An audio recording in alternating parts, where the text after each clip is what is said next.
All right, let's dive in. There's a quiet but massive revolution happening right now in India's classrooms, especially for our youngest kids. It's called Balvatika, and honestly, it's a whole new way of thinking about early education. So let's decode what this is all about and what it really means for you and your child. So, if you've got a little one at home, you might have started hearing this new word pop up, Bhavavatika. What on earth is it? Is it a new kind of school? A different curriculum? Let's break it all down. Well, this whole new approach is laid out right here in an official document called the Balvatika Norms. You can think of this as the master plan, the blueprint from the Ministry of Education that's trying to create a single, high-quality standard for all kids across the country. So, in a nutshell, what is Balvatika? Simply put, it's the new official name for those first 3 years of school, for kids from age 3 to 6.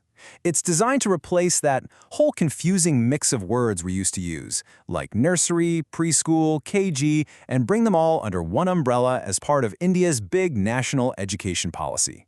And it's actually pretty simple. It's broken down into 3 clear stages. You've got Balvatika 1 for kids who are 3 and older, then comes Balvatika 2 for the 4-year-olds, and finally Balvatika 3 for kids who are 5+, which gets them ready for Class 1. It's just a really clear, straightforward path. So you might be wondering, why this huge change? Well, Balvatika is so much more than just a new name. It's a completely different philosophy. It's right at the heart of the National Education Policy's big mission to totally rethink how we handle these incredibly important early years. And if you want to know the one idea at the absolute core of this vision, it's this. This quote from the policy says it all. Kids just learn better, faster, and more deeply when they're taught in their own mother tongue. This single belief is kicking off a massive shift in our classrooms. And that one idea changes everything. It means we're moving away from just memorizing things from heavy textbooks. Instead, the focus is on using the mother tongue, on learning through play and hands-on activities. And this one's a big deal for parents. It means getting rid of stressful exams and those pass or fail labels. Really, the bottom line is this. The entire goal is to build a learning space that revolves around the child, one that's full of joy and is completely free from stress. It's all about making sure kids fall in love with learning right from the very start. Okay, that all sounds great on paper, right? But what does it actually feel like for your child? Let's take a little peek inside a new Balvatika classroom to see how all these big ideas work in the real world. First, let's talk about the space itself. The official norms are super specific.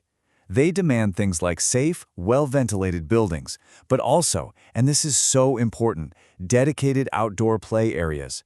They want to make sure kids have plenty of room to run around, to explore, and just be kids. And the focus on just basic care and comfort is really clear. The rules make sure there are essentials like child-friendly toilets and clean water. They even call for designated spaces where kids can take a nap or just rest. It's a real signal that this is about caring for the whole child, not just their brain. Okay, this is one of my favorite parts. Get ready to meet the Jadui Patara, which literally translates to the magic box. This isn't a textbook. It's an amazing kit filled with toys, puzzles, puppets, and all sorts of materials made for hands-on play-based learning. It's the policy in a box, right in the classroom. So a day in the life is this dynamic mix of indoor and outdoor time. Kids learn in big groups, small groups, and even by themselves. It's all about balancing play that the kids start themselves with activities that the teacher guides. And maybe the best part for parents? Admission is totally stress-free. The policy flat out bans any testing of kids or interviews of parents to get in. So all of this, the classroom, the magic box, the daily flow, it's all building towards one massive goal: educating the whole child. This is about completely redefining success and looking way beyond simple marks and grades. The term you're going to hear a lot is holistic development. What does that really mean? It means we're nurturing every single part of a child: their physical health, their social skills, their emotional well-being, their curiosity, their language. It's about the complete picture, not just one small piece of it. But the whole child can feel a little abstract, right? How do you even think about that? Well, to help us get our heads around it, the policy itself pulls inspiration from a very deep, ancient Indian philosophy to give us a powerful way to visualize it. It's called the Pancha Kosha, which means the 5 layers of being. It's a beautiful way to see a child, not just as a physical body, but as these connected layers. You have their physical health, then their energy or life force, then their mental and emotional world, their growing intellect, and finally their core of happiness or bliss. The goal of Balvatika is to nourish every single one of these layers. So if you're trying to educate all those layers, how do you measure that growth? You can't use a regular old report card, right? Exactly.